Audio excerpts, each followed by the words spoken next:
Hello, कैसे हो? देखो, अब हम आ गए एडमिशन प्रोसेस के लास्ट स्टेप में। ये आपका फाइनल फेस हो गया आपके एडमिशन प्रोसेस का राउंड 2।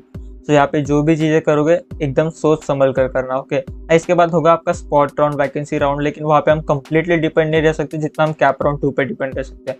ओके, सो आज के इस वीडियो में हम डिस्कस करेंगे आपके कैप राउंड 2 का जो अभी सीट वैकेंसी सीट्स है उसके बारे में कुछ चीज़ें बताऊंगा। इन शॉर्ट अगर पता हो तो उस पर ज़्यादा डिपेंड मत रहो, उसको इग्नोर कर सकते हो। ओके, जो वैकेंसी सीट्स है उससे ज़्यादा उसका इफेक्ट आपके ऑप्शन फॉर्म फिलिंग पे कुछ नहीं होगा, होना भी नहीं चाहिए। एंड फिर उसके बाद हम डिस्कस करेंगे आपके कैप राउंड 2 का जो ऑप्शन फॉर्म फिलिंग हो स्टार्ट हो गया है। अनएक्सपेक्टेड था, सीईटी सेल से एकदम टाइम पे स्टार्ट कर दिया यार, मतलब 12 बजे के बाद स्टार्ट कर दिया, वाह। सो उसके बारे में हम देखेंगे आपको फिल कैसे करना है। तो फिल तो कैप राउंड 1 जैसे ही करना है, सभी बेसिक चीज़ें वही होगी, जस्ट कि थोड़ा मैं डिटेल में बताता हूँ, एक टाइप सॉर्ट ऑफ डेमो देता हूँ कि वो फिल कैसे करना है। Okay, so let's start. सबसे पहले हम अपने सीईटी सेल का ऑफिशियल वेबसाइट पे चले जाते हैं। तो वहाँ पे मैं सबसे पहले आपको वैकेंसी सीट्स दिखाता हूँ। ये आपका वैकेंसी सीट्स का जो PDF आया था वो सबसे पहले हम डिस्कस कर लेते हैं।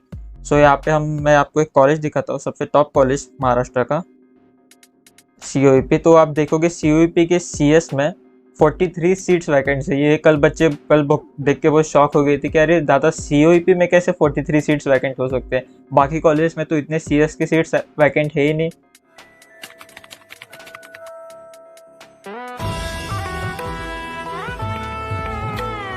तो एंड COEP का फिर क्या कट ऑफ डिक्रीज होगा, इसके इतने सीट्स वैकेंट है तो मैं बताता हूँ। देखो, सबसे पहले डिस्कस करते हैं वैकेंट क्यों है। देखो, अभी मेरे ही कांटेक्ट में कई सारे स्टूडेंट्स हैं जिनको ऑलरेडी IIT लेवल का, मीन्स जोसा के थ्रू, JEE मेंस के थ्रू, IIT NIT IIIT, मतलब सॉर्ट ऑफ कह सकते हैं COEP से थोड़ा बेटर कॉलेज अलॉट हुआ है।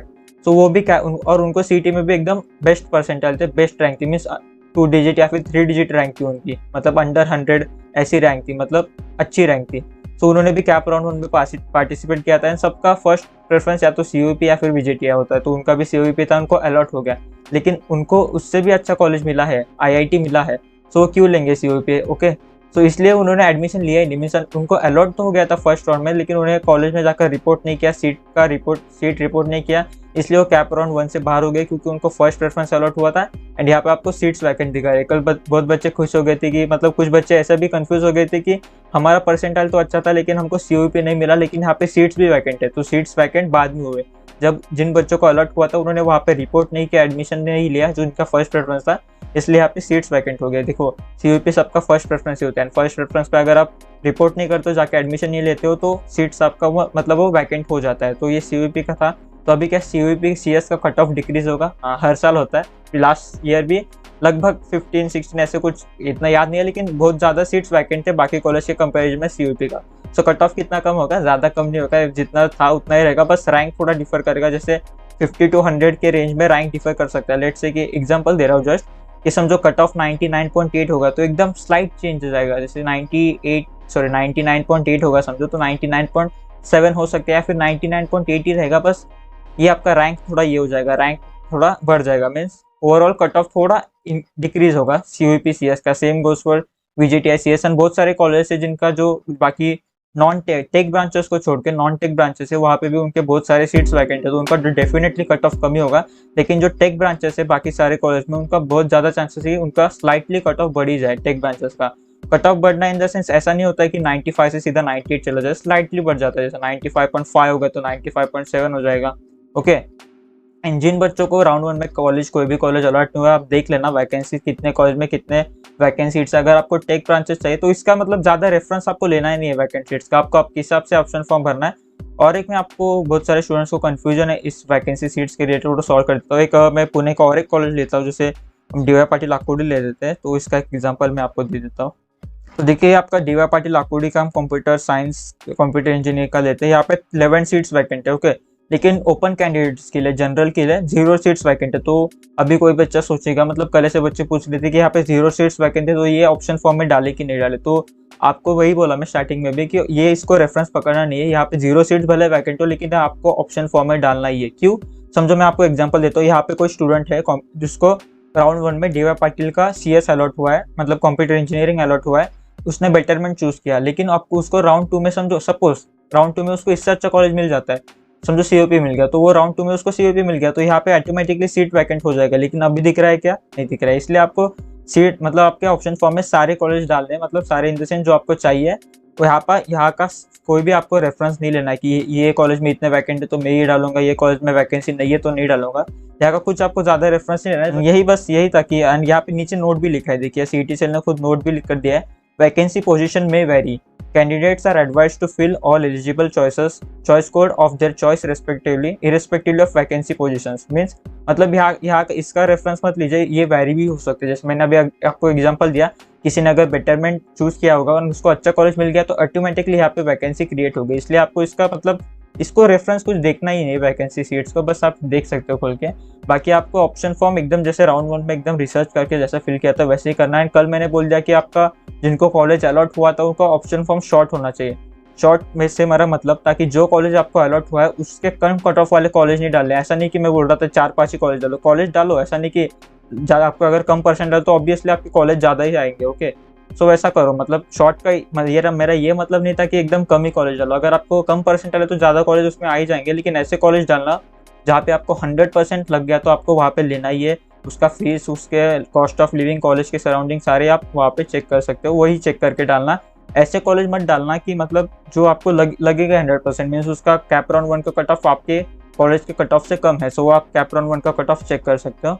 ओके ना, आपको अगर लेना ही है वहाँ पे तो कोई नहीं, वो तो लग ही जाएगा। मीन्स कम कट ऑफ वाला कॉलेज डाल रहे हो तो ऑब्वियसली लग ही जाएगा। अगर वहाँ पे कैप राउंड 2 में जो कॉलेज लगता है आपको लेना ही पड़ेगा। अगर आपने नहीं लिया तो फिर आपके पास एक ही ऑप्शन बचता है वैकेंसी राउंड या फिर स्पॉट राउंड का, वहाँ पे चांसेस बहुत कम होता है। मोस्टली CSIT का तो चांसेस पूरा नेग्लिजिबल होता है, बाकी ब्रांचेस का चांसेस होता है। ओके, सो ये था अपना वैकेंसी सीट्स का। मैं एकदम शॉर्ट में बता दूँ तो इसको इग्नोर करना, अपना ऑप्शन फॉर्म खुद रिसर्च करके भरना, इस पे ज़्यादा कुछ रेफरेंस मत लेना।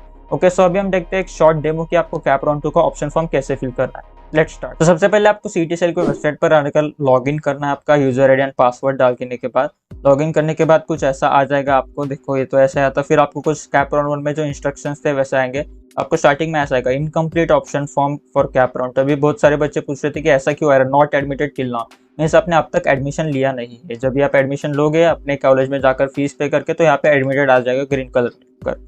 ओके, तो उसके बाद आपको जैसे कैप राउंड में सेम किया था कि proceed to fill option form, यहाँ पे क्लिक करना है।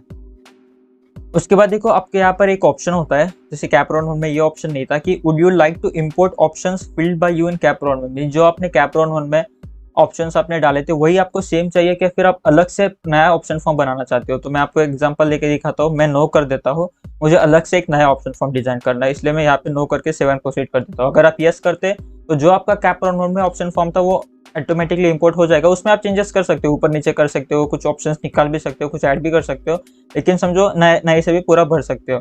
सो सेम जैसे आपने कैप राउंड में भरा था, समझो मैं यहाँ पे 2-3 आपको एग्जांपल लेके दिखाता हूँ। सेम कंप्यूटर इंजीनियरिंग का लेट से मैं मुंबई यूनिवर्सिटी का ले लेता हूँ। सो यहाँ पे समझो मैं VJTI का पहले VJTI ले लेता हूँ। सो आपको यहाँ पे सारे अपने कॉलेज वैसे ही डालने जैसे आपने कैप राउंड में डाल के रखे थे, या फिर आप डायरेक्टली जो कैप राउंड का आपका ऑप्शन फॉर्म था डायरेक्टली इंपोर्ट कर सकते हो, उसमें चेंजेस कर सकते हो। लेकिन प्रेफरेबल ये होगा कि आप अगर आपको नई से ऑप्शन फॉर्म भरो, ज़्यादा कुछ इसका नहीं होगा। ओके, तो देखिए अभी मैं यहाँ पे 2 कॉलेज डाल दिए। अभी मैं यहाँ पे 7 प्रोसीड करता हूँ। देखिए मैंने बस एग्जांपल के लिए 2 कॉलेज डाल दिए। भी यहाँ पे आपको प्रेफरेंस सेट करना है, जैसे आपने सेम कैप राउंड में किया तो यहाँ पे 1 कर देता हूँ। यहाँ पे फिर कॉलेज ऑफ इंजीनियरिंग पुणे का कॉलेज ऑफ इंजीनियरिंग पुणे का मैं 1 कर देता हूँ, फिर VJTI का 2। ओके, फिर आगे मैं 7 प्रोसीड कर देता हूँ, जैसे कैप राउंड में सेम आपने किया था।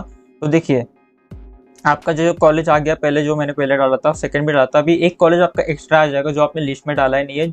कौन सा कॉलेज होगा जो आपको कैप राउंड में अलॉट हुआ था वो ऑटोमेटिकली लास्ट में आ जाएगा। मीन्स आपको अगर इनमें से कोई भी कॉलेज नहीं मिलता, अगर आपने जो कैप राउंड 2 में डाले थे, तो लास्ट वाला मीन्स जो आपका कैप राउंड में अलॉट हुआ था वो मिल ही जाएगा।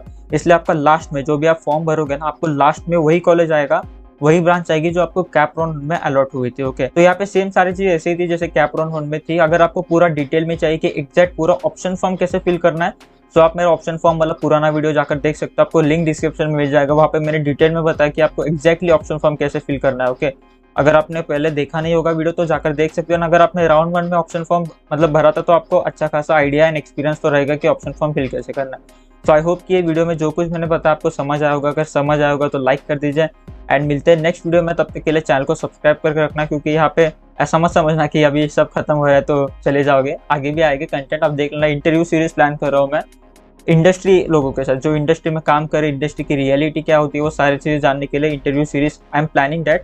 कंफर्म नहीं है, जस्ट वो थोड़े बड़े लोग हैं तो आएंगे तो अच्छी बात है, आ गए तो बहुत बढ़िया हो जाएगा, इसलिए देखते हैं आगे क्या होता है। सो मिलते हैं नेक्स्ट वीडियो में, चलो बाय।